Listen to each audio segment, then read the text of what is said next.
It's time once again for another Big Howdy Boys from McDowell County. Today we're going to look at two different knives, but my main subject is just on one of the two. If I could name this video anything, it would be called The End of an Era. And it's always been my belief from the knives I've seen and looked at throughout my life, from a kid until now, 77 pretty much ended out to red bone knives. Now, some of you have been to shows, markets, places I've never been, auctions maybe, pawn shops, wherever you may go, different part of the country, different part of the state. Anyway, my experience is 77 pretty much ended it out. I'm going to look at two 1977 knives, but one of them will be the main subject. Here's a 77 Copperhead. And anybody that knows me at all knows that a Copperhead is my very absolute favorite. And I traded for this on Saturday, and my heart went right through the roof. My heart rate went way up over this one. And anyway, you can see it's dark brown like black coffee or Pepsi. And when it gets toward the hinge pin over here, where you can see my finger, you'll see some natural. Well, a lot of them will have natural, a lot of them won't. Even though they're dark and not red, they're very pretty knives. But you like to see that natural.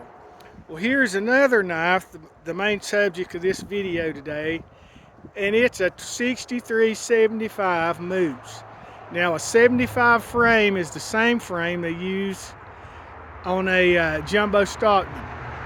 And also, this one being a 1977, you can see the same dark dye on that bone as is on the Copperhead. They're almost identical in color. You see a little bit of natural over here. And this knife I got at one of the old Hickory gun shows back when they had just a couple of years, probably 15 years ago maybe. And I like a jumbo Stockman. I'm not much on a Moose. And the reason they call it a Moose, and I know we've gone over that, but I'll do it anyway, is they open on both sides. It would remind you of a moose's antlers or deer antlers. Blades are on both sides. But what made me like, I don't know, I saw that natural on that knife and I thought it was pretty. So the man behind the table said, "Can I look at your Moose?" He said yes. And I looked it over and opened it up. So it was a 1977 3-dot. And I turned it over and I was surprised. I got a good surprise that it was red on the back. It's not bright red like we like, especially on those X's down. That's my favorite era, especially an X's down Copperhead. Now that really makes my heart rate go up.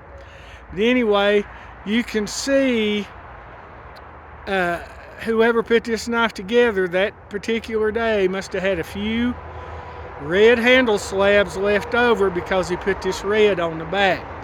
Now, I'm not saying I've never seen 77 knives that were not red. They were red front and back. Now, they weren't bright. They were more dark like this, some even burgundy. But most of the time, they'll start turning this dark coffee color. And in 78 up, they really got dark. Some of them are coal black, and some of them are green, about the color of green peas in a can. And don't get that mixed up with the green bone from a tested and early X's down period. And also remember, they didn't name bone colors, it was just bone. Back through the years, until they got really in the 80s and 90s, did they start naming their colors of bone. It just wasn't done in the earlier days.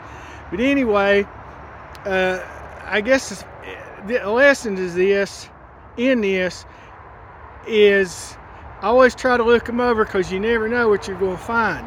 Now, this knife has never been opened up or gotten into, I should say, taken apart. It's a total factory knife, but that was kind of a pleasant surprise. But anyway, the end of an era is what I call 77, and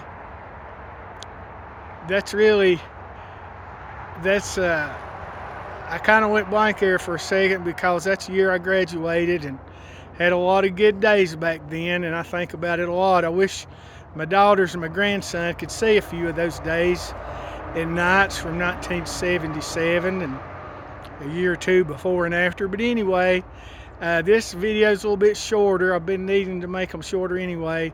So from McDowell County, goodbye.